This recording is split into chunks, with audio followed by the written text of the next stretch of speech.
I'm Jen, and I'm a former Red Robin employee. Today I'm talking research in writing, which, no matter what your subject matter, as a writer, research is going to be one of your best friends.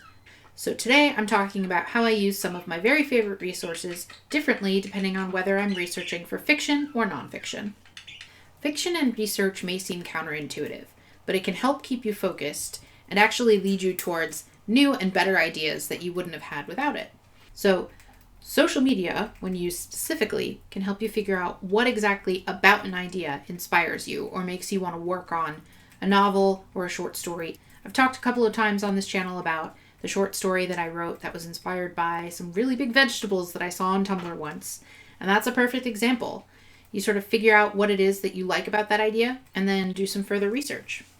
I'm actually going to show you some of my Pinterest boards that I've built already around ideas that I have either just started developing or that I've actually already gone through and spent an entire NaNoWriMo working on.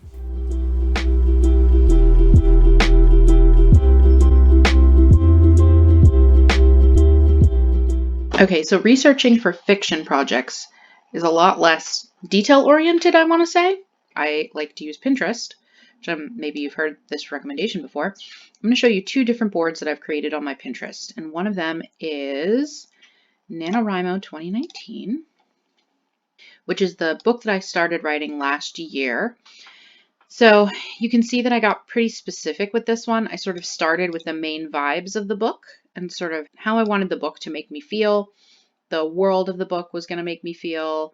Mostly I was focused on creating this tea shop that was the main setting. And then I went kind of on a deep dive as the month went on and focused on the tea shop menu because my main character was the chef, or the baker, I guess. So I sort of looked for inspirations about different afternoon tea menus, and I looked at different menus for different types of tea because obviously there's English tea, there's Japanese tea, there's Chinese tea.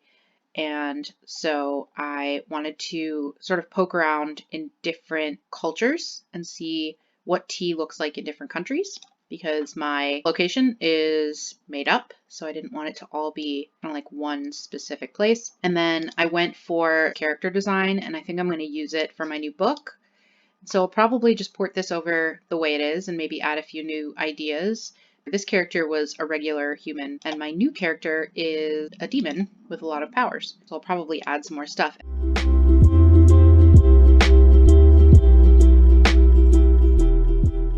The new project I'm working on, which was largely inspired by Beetlejuice, which is why it's just called Showtime. I started looking for images of characters that I really like, or like kind of like the vibe, like the aesthetic that I really like. I like that they're looking at each other in this fan art and sort of challenging each other at the same time. So that's a dynamic I wanted to bring into my new book with the characters.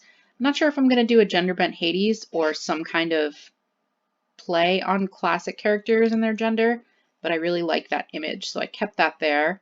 These are a lot of my settings. I want it to take place in New England. I don't know if I've said this on the channel before, but I am originally from New England.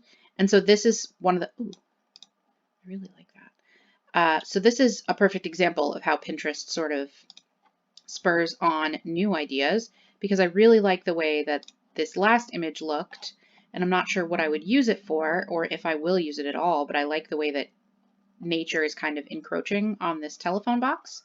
And then if you just scroll down and you see things like this where there's sort of like older technology hanging out in an area that's also been overtaken by nature. And then there's a train right here. And then there's, well, that's a screenshot from Titanic. But this one, I don't even know what I would do with that, but I like it. It looks sort of magical, a little bit mystical, obviously a little offbeat. Ooh, see, this is perfect. This is exactly how this happens.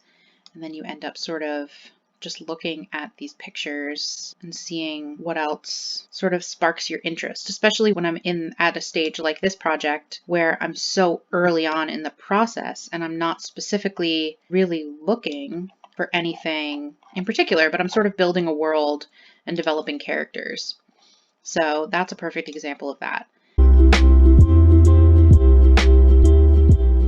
So one of the searches I actually did while I was building this Pinterest board was for Cape Cod in the off season, which is obviously how this link came up. I wanted to look for places that weren't as well groomed or as touristy. I've actually been to this bookshop before in Cape Cod, but it is open all year round and it's a little more off the beaten path and just has used books. And it's one of those lean-tos with uneven shelves and piles of books everywhere.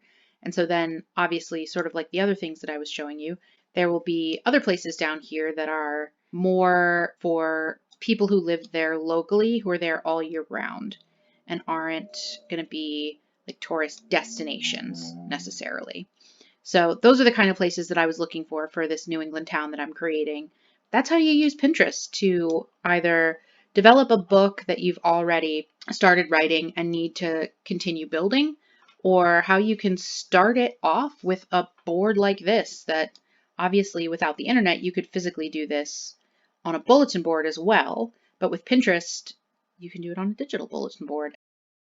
Another board that I have on Pinterest that's frankly not very interesting to look at, so I didn't record it, is my straight up writing board, where I keep writing prompts and ideas about revision that I can go back to and use to sort of bounce ideas and try different things out that I may not have thought of on my own, or that I may have seen while I was researching for a specific project that didn't necessarily relate to that project, so I sort of saved them in that catch-all bucket for later. Once I've messed around on Pinterest for long enough, I print out some of the pictures and I put them on a physical piece of paper. This is actually the cover to Natalia Lee's Preptober workbook. That's from 2019. So I printed it out, using it for the second time, this time to develop this new book idea. So I take these ideas that I really like off of Pinterest and sort of put them together in one physical location, and then I write little notes so I can remind myself why I like those things. So again, it's sort of that specificity and honing in on what it is about different things that I was really drawn to that are inspiring me to develop further. I tend to do something similar to the Preptober workbook when I'm working on nonfiction research projects as well. And this is my Stranger Things research book. It actually started just because I really wanted to do something with Stranger Things and I wasn't sure what it was. So I just started like taking notes when I was watching 80s movies, or kind of like looking up all the Easter eggs in Stranger Things and finding where that led me. And it wasn't until the call for papers for the International Conference for the Fantastic and the Arts came along, and I had been really focused on the body episode of Stranger Things. And because I had been taking notes in here, I already knew sort of where my thesis was going for that call for papers. So I've just kept up in this notebook. I mean, now that I've been working on the actual paper, a lot of it's been ripped out, so this notebook's a lot thinner. But I sort of create an index at the front of the book. I use a lot of color coding. And then I keep track of the things that I'm researching and taking notes on inside. Again, color coding and sort of circling and things like that. A lot of stuff that I was doing back in high school and college. And sometimes I use sticky notes too. Some people will not want to use a physical notebook like this, but I feel that it helps me sort of keep things focused. And then if I'm specifically working on a deadline or working on this project only, I know where all of that research is. It's in here, and it's in this binder that I created when we were still planning on going to Florida. There's articles, full articles, and full chapters from books that I printed out and then highlighted the quotes that I wanted to pull and use. So again, that's going to be a lot of skills that you probably learned in school that you're just going to apply to your nonfiction research when you're working freelance.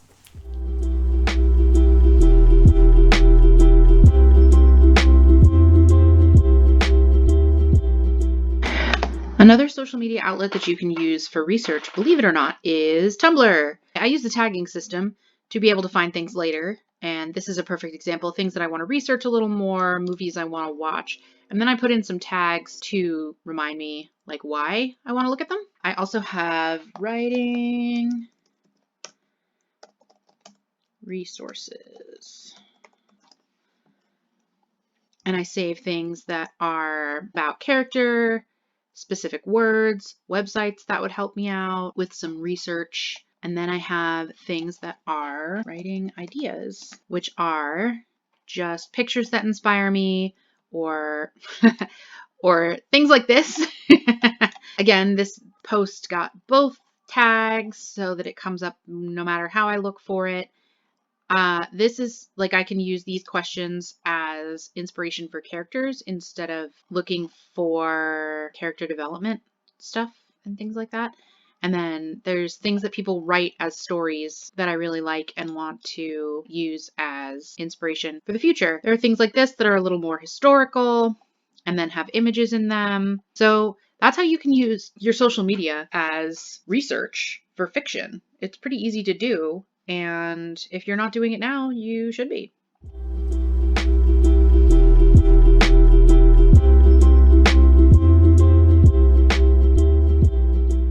All right, let's talk about how we can use Spotify to research for fiction.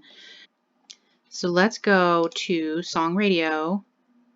I did this with a song from this album the other day. So perfect. Okay, so now it brings up a whole bunch of other Broadway songs.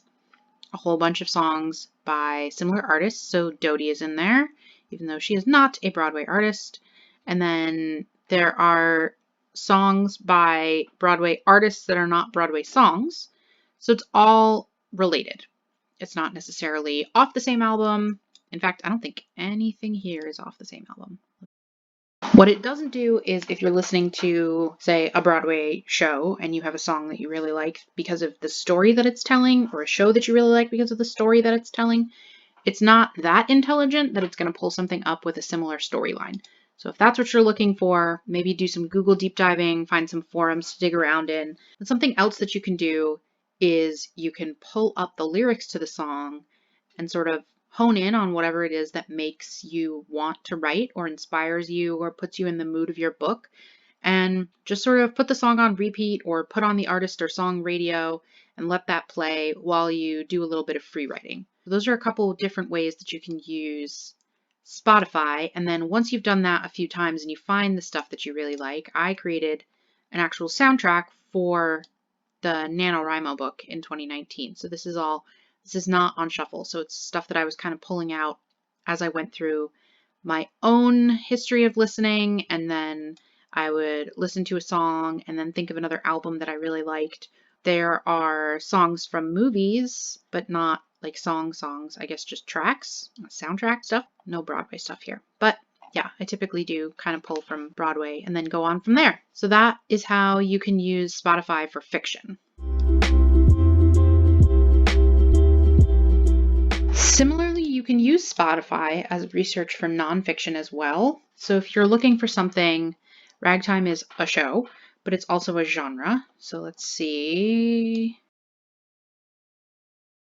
So the classic that everyone knows is Maple Leaf Rag.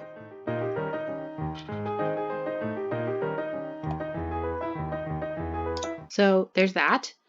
And then you can use the same trick where you go to Song Radio and it'll play music that's sort of in the same vein. There's going to be different recordings of Maple Leaf Rag again because it's a classic. And then there's going to be other music from that same time period and from that same genre.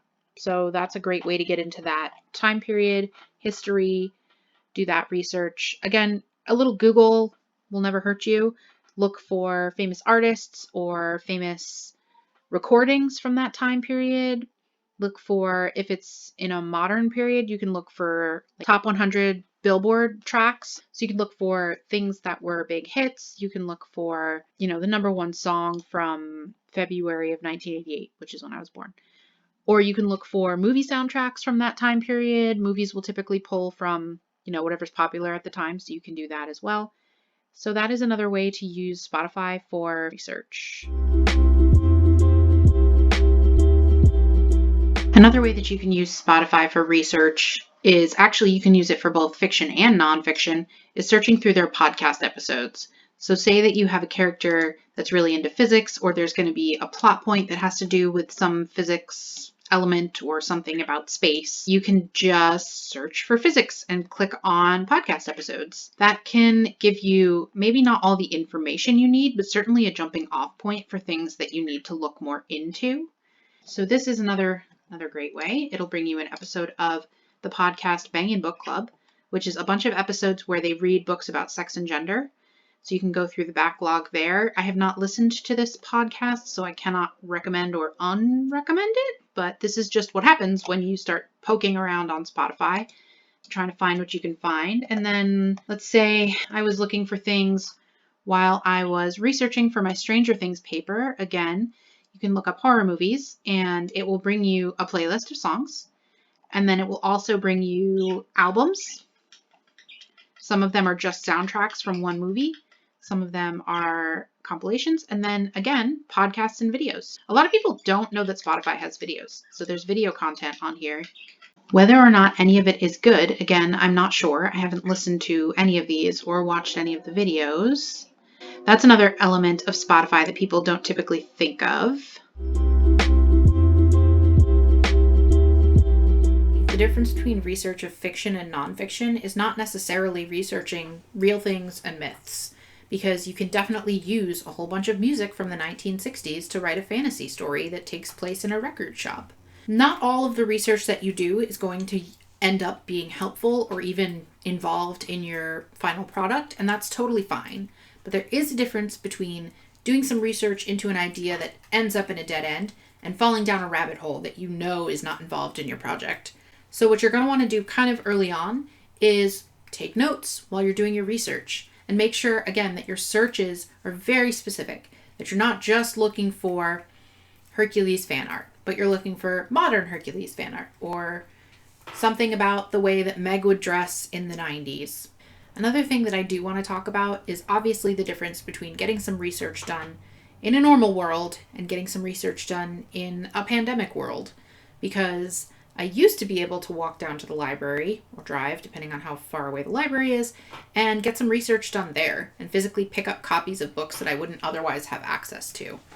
I could also go to the bookstore and pick up a book that I really liked and sort of look on the shelf at other books that are similar to that genre or by the same author. And I can't do that anymore. So use the internet as a resource replacement for those types of things. Also, don't forget that your library very likely has a lot of digital resources. That means that you can research things from journal entries, like research papers, to magazine articles. Some will have access to the New York Times online or other newspapers and journalistic outlets. Some will have Hoopla, which often has either complete ebooks or movies or TV shows that you can watch on your phone or tablet or TV, depending on where you hook it up to. So poke around on your library's website or your school library's website to find out exactly how much is at your fingertips without having to leave your house. This weekend, advice Jen can dish out but she can't take. Sometimes it may feel really silly to be sitting in front of your computer and staring at pictures of Beetlejuice. And it probably is, but you're in a creative field, and as a very wise young woman once said, it's my sister, if you don't feel creative or you don't feel inspired by the things that you're researching, then why are you in that field? In conclusion, keep looking at pictures of Beetlejuice. That's the message Lauren wanted to get across, right? No. As long as you're remembering to keep things specific and remembering that you're on the right track, you're looking at things that still inspire whatever project it is that you're working on, or taking breaks to actually get some writing done and make sure that you're on to something interesting. Staring at fan art on the internet can actually be a pretty productive day at your desk. Also, I think sometimes many of us who do things like NaNoWriMo and Camp NaNoWriMo get really tied up in thinking that we can just get a project completed in 30 days. And that's not always the case. But frequently we're going to spend most of October preparing for that project, if not longer. And then we're going to return to it either in December or later in the following year to go back and edit. And sometimes that could mean a complete 180 for the book. Whatever it is, that project may find a completely new vein to run down. So give yourself time. Make sure that you're using those resources specifically and creatively. And don't ever be afraid to ask for help. Reach out to people in the AuthorTube community or on Twitter. People frequently use the hashtags #amwriting or #editing to let other people know that they're doing those things. Anyway, hope you guys are staying safe and healthy, and I hope you have a great couple of weeks. Happy spring! I'm, Are you always this articulate? Hercules. My